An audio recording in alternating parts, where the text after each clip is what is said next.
घरातल्यांना कुणालाही संशय आला तर खूप मोठा प्रॉब्लेम होईल. नाही, तू काळजी नको करू, असं नाही होणार. हा, पण आम्हाला हे कळत नाहीये की तो नंबर नक्की कसला आहे. हा, आणि तो नंबर नक्की सुधाकर काकांनीच लिहिलाय ना?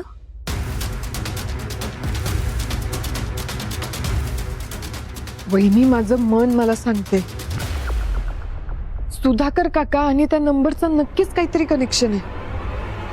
आधी मला सुधाकर काका दिसले आणि मग तो नंबर दिसला. हा फक्त योगायोग नाहीये. आणि मला एक गोष्ट कळत नाहीये की सुधाकर काका अचानक गायब कसे झाले. नक्की काय घडलं असेल. ते घरी गेले नसतील ना? म्हणजे असू शकतं, पण हे कळणार कसं आपल्याला? एकच मिनिट.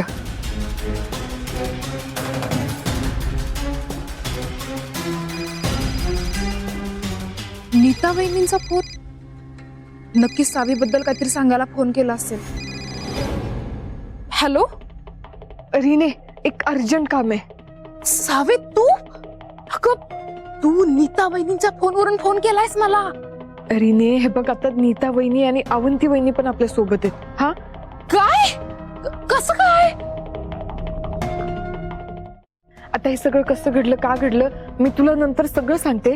आता सगळ्यात आधी तू आणि पराग सुधाकर काकांच्या घरी जा. हा, आणि ते आलेत का चेक करा. अगं बर, ठीक आहे ठीक आहे, काम होऊन जाईल. ठेवते मी फोन.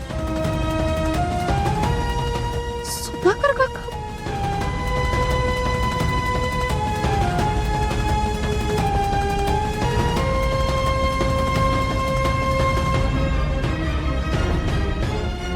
काका जर घरी असतील तर चांगलंच आहे, पण जर ते घरी नसतील तर? ते सेफ असतील ना?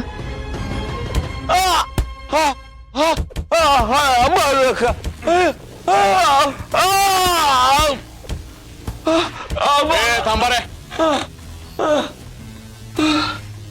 मारू नका.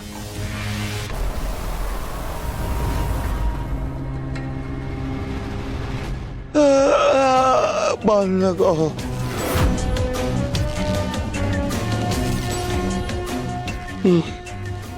मारू नका.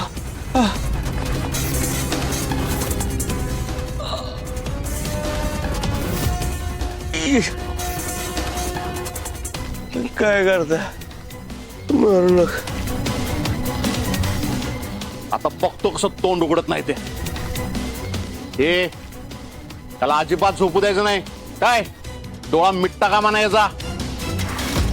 एकदा ड्रगची नशात चढली का नाही, पोपटासारखं सगळं खरं खरं बोला लागेल.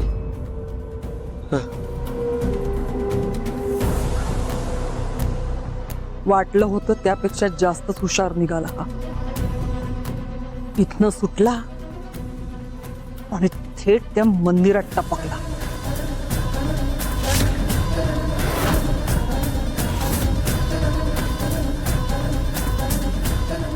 बळाला नसतास ना तर ही अवस्था झालीच नसती. आता बऱ्या बोलांना सांग,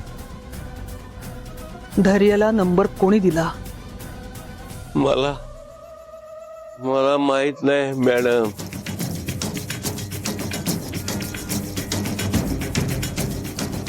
इथून बाहेर पडल्यानंतर कोणाकोणाला भेटला होतास, कोणाकोणाशी बोललास आणि आमच्याबद्दल काय काय सांगितलंस? पटपट बोल.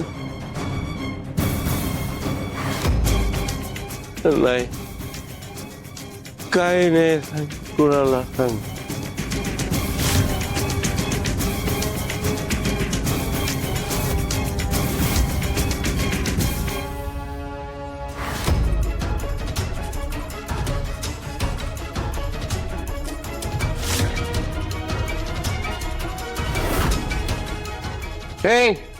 डोळे उघड.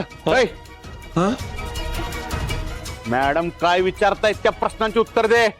अरे अजून कोण कोण आहे तुझ्या बरोबर? बोल.